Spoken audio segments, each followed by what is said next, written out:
You're listening to Cool Air Hot Takes.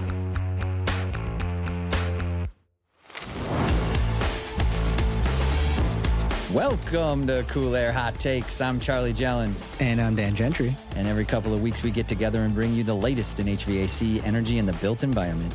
This week we're joined by Kris Gagermeier, someone we both know through a program called GTP, Graduate Training Program. I'm a graduate of the program, and my co-host here, Mr. Gentry, we'll call him an honorary member. Sure. Close enough. Works for me. We sat down with Kris as the program GTP celebrates 100 years. We're going to hear all about HVAC training and how it's evolved over the years.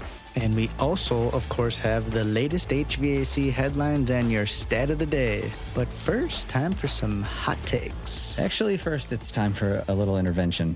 Oh, okay. Okay, so I was talking to my pal Amber Gentry. I know her well. Amber Schultz. So listener out there, Dan and I met in 7th grade, but I also met Amber at the time, was just a friend. I have no idea where this is going. Dan's future wife. So we all met probably within hours. But anyways, so I say this because like me hanging out with Amber isn't that weird. Yeah. Just throwing normal. Throwing it out there. Actually, it was a popped over. You weren't around, so we just hung out. And she's like, "Oh my God, I got to tell you a funny story." And I was like, "All right, okay, hit me with it." So, listener, this is no surprise to anybody, I think, if you've listened to more than a couple of episodes. Dan really likes war documentaries. I do. It's right up there. Every night. Okay. And so Amber's like, yeah, I wake up in the middle of the night. I get startled. And Dan's talking in his sleep. And the lines that he says are, "They're approaching the front lines. Yes, they're ready for battle." So I think we need to lay off the war documentaries right before bed. Yeah, it sounds like I was probably getting into a little Dan Carlin and probably doing some quote. "The soldiers marched forward, one after another, blood all over." God, yeah, that's funny. I thought that was funny. I have animated dreams, I guess. She tells me about this stuff. I think I talk a lot. Yeah. When I'm sleeping, and it That sounds kind of surprise me.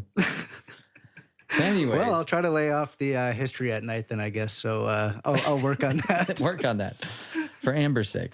Yes. Well, thank you for that. All right. Hot take number 1. I'll give you mine. We'll be paying big tech companies for our power in the future. That's my hot take. Okay. All right. And so I was reading an article here that by 2030, 5% of all total power generation in the U.S. will come from on-site power from data centers.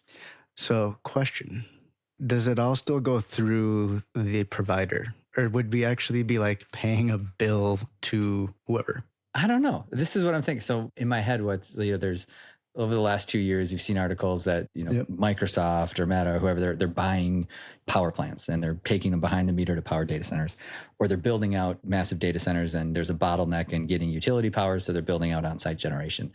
I don't know how long that's going to last, but there's also companies like BlackRock that are buying or taking massive stakes in power generation, power transmission companies, utility companies. Yep. And so I don't know. So I just was envisioning that one day your Nest thermostat is just going to send you a bill from Google for your energy, something like that. That's funny. And I'm sure there's listeners out there that are like, "Oh, that'll never happen because of X, Y, and Z." And if you feel that way, please let us know. coolair.hottakes@trane.com. We love the comments. But that was my hot take for the day from an article. No, that's interesting. I like it. So I am just got back. I just landed 2 hours ago from Data Center World in Washington, D.C. Yeah. So I was there all week seeing all this kind of stuff. And I was talking to one of the large data center providers and they were going through their whole thing. And I was like, what are these? I know what chillers are, but what's all this stuff? And he was talking about these battery packs and generators and all the stuff they do. And he was using that as an example. He was like, remember in Texas a few years ago when this happened? Yeah, this data center powered however much. And, that's kind of part of their thing, hey, you can use this power, but as a good neighbor, if the utilities have problems, Yep.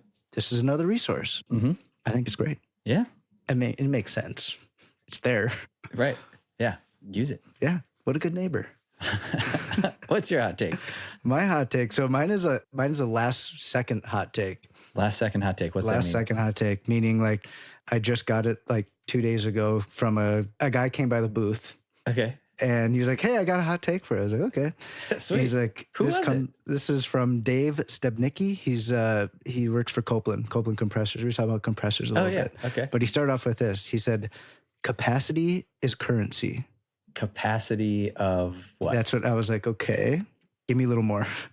He's like, in this market we're in, with data centers, because we were there, if you have the capacity to build stuff, that is currency, because it's all Sure. about lead time and getting things. So if you can build things that people can buy in a reasonable amount of time, that's currency in All right. I thought you were going to industry. hit me with a Field of Dreams line there. I didn't go that route. I kept it there. I liked what Dave had to say, and I was like, you know what? Yeah, that's like exactly. So I know you weren't here for the interview with Matt Caldwell and Hyper, but that's exactly what their business model is they go and find manufacturers that have extra capacity, and they basically give them the plans to go build electrical equipment. Oh, so that's a hot take. So they're trying to find as much capacity to fill the need. Yeah. I mean, makes sense. Capacity's currency. There you go. I like it. All right, listener. Up next, we got your HVAC headlines. HVAC Headlines. Your news today. All right, listener. It's 9 a.m. in Fairbanks. Here's your headlines. Headline number 1, 2026 HVAC industry trends. Repairs are driving more revenue. So this was an interesting article that looked at trends from 2021 to 2025, and it was looking at mechanical contractors and how much of their business is being driven by service over new equipment installation. So repair revenue share, so like the percentage of the revenue that makes up repair work at a mechanical contractor, was 21% in 2021, and it was 31% last year in 2025, so up 10%. It's quite a bit. Repairs per organization is up 65%. Whoa. Average repair revenue per job is up 47%. And the craziest stat, which caught my eye, is repair costs are down 26%. All right. And so it's kind of a head scratcher. So everything's going up. Like if you look at this like big picture, you know, if you just get these stats, you're like, all right, what does this mean? Generally, I think it means we're not building as much, we're repairing more. I agree. All right. And so if we're not building new buildings, if we're not building new homes or, you know, new office buildings, new schools, that means we're just maintaining what we have more. And I think it's a combination of not building as much, and equipment has gotten very expensive post-COVID with supply chain issues and global economic fluctuations. So I think that is all driving the market to do more repairs. I think what's really interesting is the repair costs have gone down 26%. And I know equipment costs haven't gone down. So like there's two parts to a repair. It's the piece that you're repairing and the labor to do it. So if you're repairing a compressor and not replacing the entire piece of equipment, just the compressor cost hasn't changed. If anything, it's gone up. Mm-hmm. So it's got to be the labor cost. And so it feels like the labor cost is coming down in the mechanical contractor side, but I have not heard anybody say that. I've heard like the opposite. Maybe they're just working faster. I don't know. Maybe AI is starting to pay off. I mean, that's interesting. I don't know, but productivity is through the roof. Yeah. I don't know. That is interesting. So we'll throw it out there to the audience. Yeah. If you've got some info on that, if you're a HVAC contractor out there and you're like, yeah, this is what's driving that, let us know. coolair.hottakes@trane.com. Headline number 2, U.S. startup breaks ground on advanced nuclear plant in Wyoming. And like the sub headline was Bill Gates-backed startup boosts U.S. nuclear push with 500 megawatt Wyoming reactor. Whoa. So this one's cool because this site will be America's next nuclear reactor to come online. That's a fact. That's a fact, according to the company that's building it, TerraPower. When is it going to be ready? 2030 is when they're supposed to bring it online. So it's a little ways out, but it's not crazy. No. So TerraPower is the company that's doing this. It's in Wyoming. The reactor is called a natrium reactor, and natrium in Latin means sodium. I was just going to chime in for the listener, but thank you for doing that. As part of these war documentaries, do they do a lot of Latin? A lot of Latin. Okay. So it's a natrium reactor with a molten salt energy storage system. Cool. So The reactor is kind of like a regular nuclear reactor that you see today, like enriched uranium, but instead of using water as the cooling mechanism, which is like what most, I think they just categorize them as light water reactor. Those use water. This uses liquid metal, sodium, as the coolant instead. And then that liquid metal heats up a salt solution, molten salt, and then it can store that energy in these big tanks. Mm-hmm. And then they can run that molten salt through a heat exchanger to create steam and run it through a turbine to make electricity. Two things are interesting here. One is that energy storage aspect of it, because most nuclear plants are total base load. You turn them on, you let them run. Okay. This is a little bit more, it can do load following or peak shaving even, because you get to pick kind of when you dispatch that molten salt and create the steam. So that part's cool. The second part is the safety side of this. So it's an atmospheric system. It's not pressurized like if you think of a regular nuclear reactor like Chernobyl, that was light water reactor or something in that vein where it just uses water, high pressures. And if you have like whatever is called thermal runaway, it turns into a bomb. Like that doesn't happen in this scenario. So like the ability for this thing to leak out is way less. This is super cool. I know. And it's like, it's already broke ground. They're like starting to build there and they've got permits, and like they said, they are very confident it's going to be the next nuclear reactor to come online. Is it like more expensive than a traditional kind, or is it just different? I don't think so. I think it is less expensive because you don't have to have so much safety. The safety part of it is like super exciting, because that's for, reason to be, hesitant or skeptical or whatever. But if you can eliminate or reduce that safety concern, then sweet. Right? We need power. It's kind of cool. That's a good one. Next generation nuclear coming our way. All right. Up next, our guest interview with Kris Gagermeier.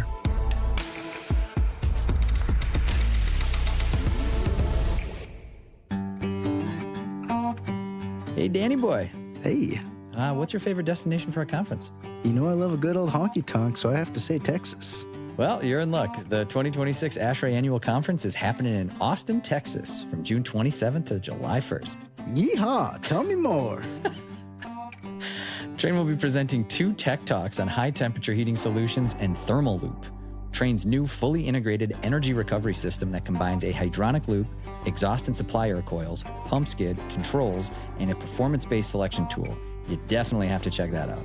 Oh yeah, Thermaloop is going to bring the energy back to your building. We hope you join Trane at one of their tech talks in Austin next month.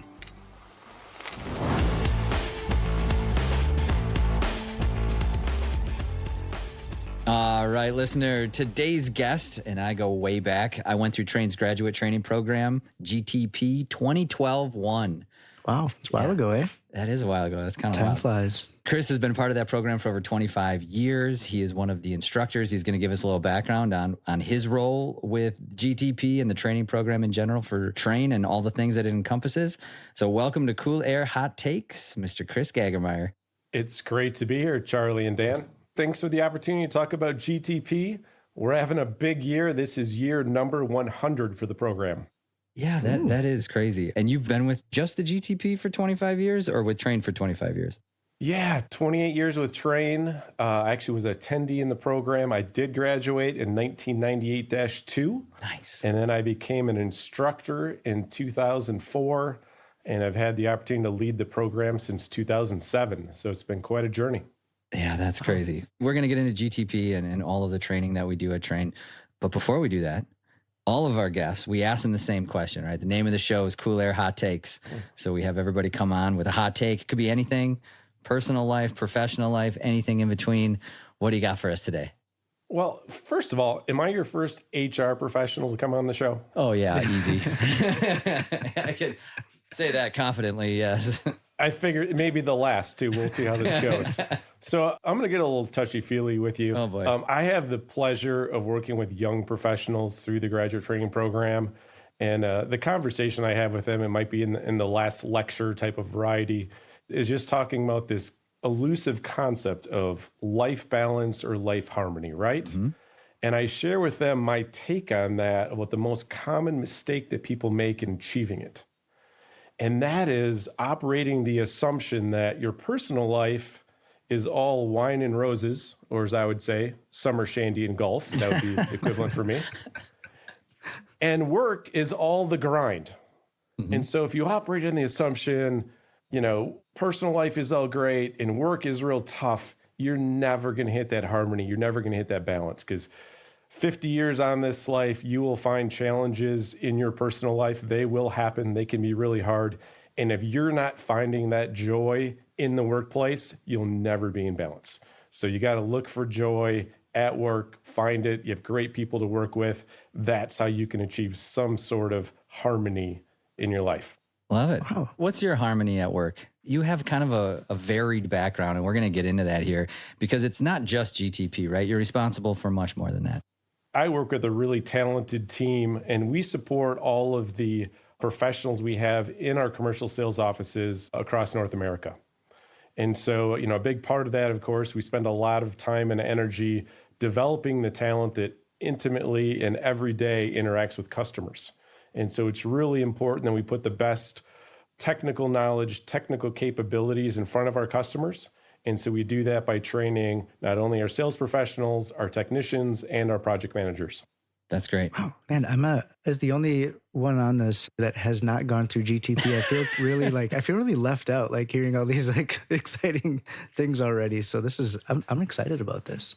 Yeah, Dan, you came in with too much experience to go through GTP. Yeah, it's like that was your downfall. It's my own fault, as they say. But the funny thing is, I do get to contribute to training sessions in the GTP, so I still get to interact with these wonderful individuals too, which is great. Yeah. Kris, so I think, for the listener out there, so graduate training program is primarily been for account managers that are going out into the field, and it's expanded there. So it used to be 100 years ago that these were the people that were going and setting up franchise offices out around the country. So can you give us a little bit of that origin story on how GTP started, and then kind of take us into where we're at today, which is there's a couple of different facets of GTP in terms of it's not just account managers. We're looking at training technicians. We're looking at energy engineers, controls, et cetera. Yeah, it's a great question, Charlie. We go back to 1926 and the purpose of the program, and we called it the technical training class. It's had a lot of names over the years, but the purpose of the program was to expand our Trane commercial business across North America. And so the men and women that came through the training program left La Crosse, Wisconsin, and actually started up new branches across the country. And so if you think about that's how we grew, the program became international pretty quickly after its inception. And so we started having attendees from all over the globe, Asia Pacific, Latin America, Europe, Middle East, Africa. We have graduates that went everywhere. You mentioned about the other roles that we train. So not only our commercial sales professionals, but also we have a lot of teams that support our commercial sales teams. We have product management, product support engineers, software engineers that come through the program. So really the focus again is on customer facing roles, but it has expanded to serve other audiences as well.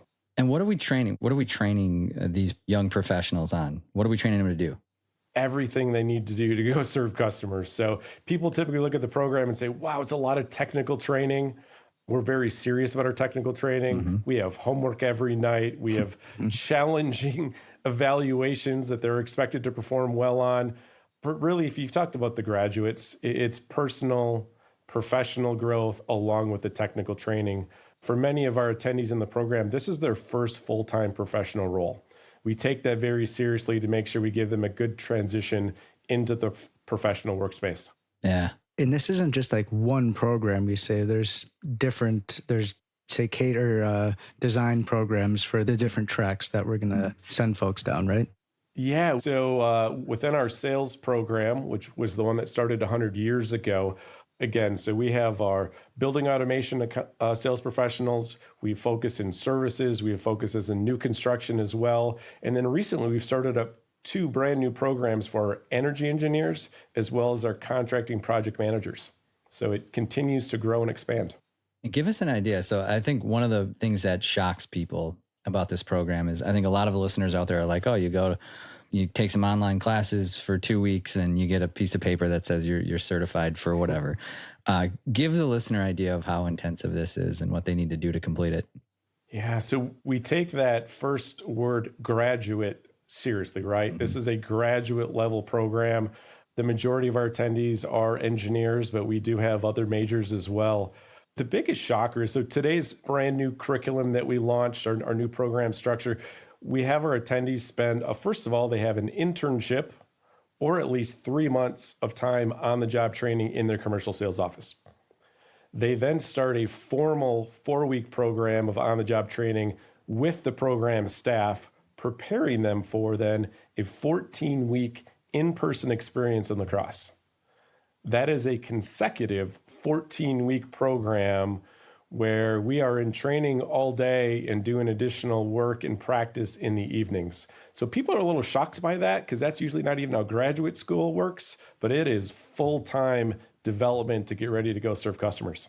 Yeah, that's pretty intense. So what about bunking? You got like you got some trailers for these kids, or they get hotels, or that's a long time. We got to think about it. So thankfully, we just moved into a larger house, so many of the attendees just stay in my basement, so that's cool. We set up tents and campers outside. We do have housing set up for them to take care of them, so they do spend a lot of time with each other during the business hours and doing work in the evenings also. I imagine they establish some good long-term relationships throughout that. They do. I have to share a quick story with you. I just crossed paths with one of my 1998-2 classmates. His name's Clyde. Clyde works in our airside business, and he's working with Trane in that part of the business again, and I hadn't talked to him in 20 years. Clyde who? Clyde Stroman. Stroman. Oh, man. I didn't know that's what you're talking about. So he does a lot of our airside selections on the data center side. He's great. Shout out to Clyde. I hope he's listening. Yeah, so he had a great journey through the airside business. And again, I found myself in HR today. And so the program prepares you for a lot of different career paths. And if I can touch on that a little bit, we have a president in a different business outside of our air conditioning business. We have vice presidents in some of our other businesses, our parts business, our residential business. And so we really look at this as being an early career program that sets you up for success for a lot of different paths that you want to take. Yeah, what was I don't know if this was a made up line or if it was real, but I think it was Ruben Trane said something like, you know, the reason we have the graduate training program or whatever it was called at the time is I can teach an engineer how to be a salesperson. I can't teach a non-engineer how to be an engineer. Something like that. Something like that. Yeah. Something like that. So, yeah, we do talk about our graduates. We've had IT, business majors, some really talented folks that come through the program without that technical background. And they leave La Crosse, Wisconsin with a degree in HVAC. And I think that's the thing I appreciated most going through it is I went through mechanical engineering, but I didn't take anything in the HVAC space. Some colleges kind of cater to that. Like Purdue has a really big mechanical engineering specific to HVAC as well as others. Go Ferris, there you go. Yep. But the GTP really grounded you in the fundamentals of HVAC and kind of gave you those building blocks to work up to. And then you got into products and systems. And then, of course, like the selling acumen side of it too. You mentioned the history of a program, right? 100 years is a long time. So my mentor, his name was Mel Leighton. Mel was my mentor, my manager. And so the leadership of the program transitioned from Mel to myself. So Mel started in the program in 1970. And he transitioned to me, and we're here in 2026. So 56 of the 100 years were two gentlemen that were in leadership. So there can be a lot of positives that come from that experience. The program has most certainly grown and matured along the way, but at the same time, a lot of continuity. Yeah, that's cool. When I went through, well, you were one of the instructors, and then kind of the two that taught the most classes were Wayne Tabbert and Rob Johnson. And you said earlier about, you take that graduate word seriously. Two of the things that I remember from them being serious about this program. One is Wayne would always tell stories. So both Rob and Wayne were ex-account managers. And Wayne would talk about how if you didn't get this equation right, or you didn't get this, psychrometric report right, you're gonna die. And he came from Chicago, and he just had that like Chicago accent. You're gonna die. So that one always stood out. We actually have some quotes on the wall from some of our most outstanding full-time instructors we've had in the program. And you mentioned Mel Leighton, and Mel's quotes is, maturity is the process of becoming. Mm-hmm. We're never there. Wayne Tabert's is about, you better handle the details or you're going to die. So that's a great one. And we just had another outstanding instructor whose last class was here in 2025. His name was Tony Lee. And Tony Lee's quote is about, never forget to look back down the mountain, right? We're learning, we're growing, we're scratching and clawing, we're climbing the mountain. Don't forget to turn around and look at all the progress you've made and the experiences that you've had. Yeah, that's great. And you mentioned Rob Johnson. He's our lead instructor today. So we don't put quotes on the wall until you retire. So Rob's is so forthcoming. For a program that's been running this long, 100 years, talk to us about the evolution of it. Like, what are the things that you look back on that you're the most proud of, and how it's evolved from where it started to where it's at today? Yeah. So we can start with the things that haven't changed, right? Yeah. Oh, sure. Yeah. Go the other way. We have excellent leadership in our commercial sales offices and an excellent talent acquisition teams that brings in the best talent each and every program. When we think about what is the program, it's not the building, it's not the curriculum, it's the people that come into the program. And so that's been consistent throughout. In terms of the evolution of the program today, we have a videographer on staff. We brought in a curriculum designer, program designer from our local university. And so with those two individuals, we can tap into even more technical expertise across our company. And then, of course, the remaining staff are some really technical folks that are here every single day to provide that mentoring. But if you think about your college experience today, use a program like Canvas. We use Canvas here in the corporate training world as well. Sales training continues to evolve over time, right, in terms of how we interact and serve customers. I'm sitting here today talking to you in a brand new training center, a building that we had in our Trane portfolio on campus. We chose to remodel rather than build a new building. It's got a state-of-the-art storage source heat pump system in it. Very proud of that, and a learning space that the program's never had before. In fact, a lot of people like to talk about it. We spent 30 years in a basement before getting into this beautiful new training center. Those are some rough years. That's what 2012 won, the year I went through. We were in the basement, and it's a bit of an upgrade. Yeah, it was always great. Someone like Charlie would complain about having to be in the basement. I'd be like, hey, Charlie, I've been down here 20 years, so I can feel the pain, man. Fair enough. And the new place is awesome too. So all the people that come back, they're like, what? This is what you guys have now? It's great. But yeah, you talk about the evolution or even just the continued success of the program. How do you carry on for 100 years? Mm-hmm. And I think there's several reasons there. But, just to share, it's the success of the graduates that we have then move into leadership roles within the company and send their newest hires. Yeah. We have grandfathers with sons and daughters and moms and dads with sons and daughters. And that's really part of our Trane family in terms of why we do that. But within that, the GTP legacy has so many examples of second and third generations attending the program. That's awesome. So what's next? You look at the horizon. You've got 100 years in the rearview mirror. Anything on the horizon that you can speak to? Yeah, I just feel very blessed to be working for a company like Trane, where we believe in our people and we continue to invest in our talent. It's very exciting. Speaking of the HR guy on the call. Yeah, there you go. Okay, way to go. You got to check that box. So we have a brand new class coming in 4 weeks. We can't wait to get them arriving in La Crosse. La Crosse is a great place to spend, 3-4 months of your life. Absolutely. Our application of AI with this program will be the next step up for us. All right. It's amazing about how we think differently in the impact of AI in learning. Mm-hmm. So in a formal training program, how do we integrate intelligence as part of that process, but also preparing them for their role back in the sales offices or their role back in our product teams is they will work differently, so therefore we need to prepare them differently. Yep, that's cool. Mm-hmm. If there's people out there and they're interested, like maybe we've got some young professionals listening to this podcast, how do they find out more about the program? How do they get in touch with you guys? So we, of course, have information out on Trane.com. As I mentioned, we have 3 different programs, not only sales professionals, our energy engineers and contracting PMs, And then many of our product engineers also have the opportunity to attend the program. And so please check out careers@trane.com, and would love to see you in the training program in the future. I love it. Sweet. Thanks for joining us you. today, Kris. That was fun. Thanks, guys. Hey, Charlie, you ever wonder about how better building training could make a world of difference for the HVAC pros out in the field every day? I mean, it's in my top 10 list of things I think about.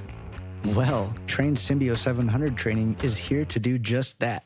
At Trane, we understand that proper training is crucial to getting the job done. This training is designed specifically for technicians and contractors to help them master rooftop units and split systems, all available on demand and completely free. So we can help contractors ditch the guesswork and focus on getting the job done right. Exactly. Head over to Symbio Training and Troubleshooting at Trane Commercial HVAC to dive into the latest training program from our experts at Trane.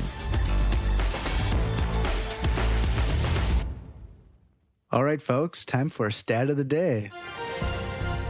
Here comes your stat of the day. Stat of the day. Stat of the Day.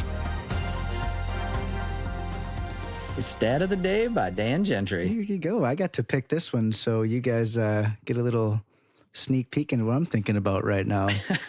So I was sitting at my table admiring my beautiful lawn, which I take very good care of. Yeah, listener, Dan's that guy on the block who's out there way before anybody needs to be trying to get the lawn ready for the summer. You know, no crabgrass, no dandelions. That's how I roll. So Nice. I thought some landscaping industry statistics would be interesting for this springtime of year. And these come to us from Lawn Starter. So just a couple, I think, interesting stats here. $184 billion was the 2025 estimated revenue for landscaping or land care What? in our country. Yeah, $184 billion bucks. Crazy. There's like a lot of money to be made in cutting grass and trimming things.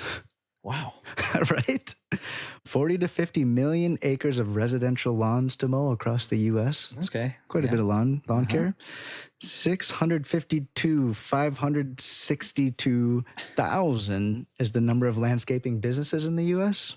So it's quite a few businesses. Mm-hmm. Those businesses employ 1.4 million people to take care of our lawns. Quite a bit. This is some good stuff. 85% percentage of landscapers who are men. Yeah.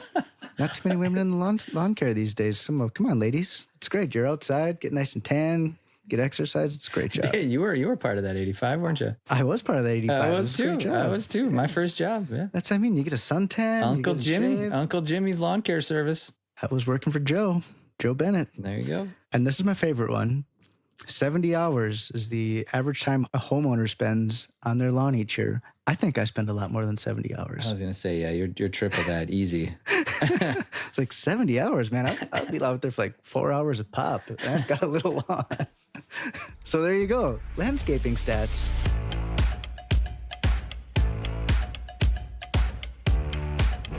All right, guys. Thanks for listening to this episode of Cool Air Hot Takes. And remember, new episodes are released every 2 weeks on Tuesdays. Leave us a comment on Spotify or YouTube. Leave us a review on Apple. And we've got merch. Send us your hot takes to coolair.hottakes@trane.com. And if we featured on the show, you might find some of that merch in your mailbox. And until next time, stay cool and keep those takes hot.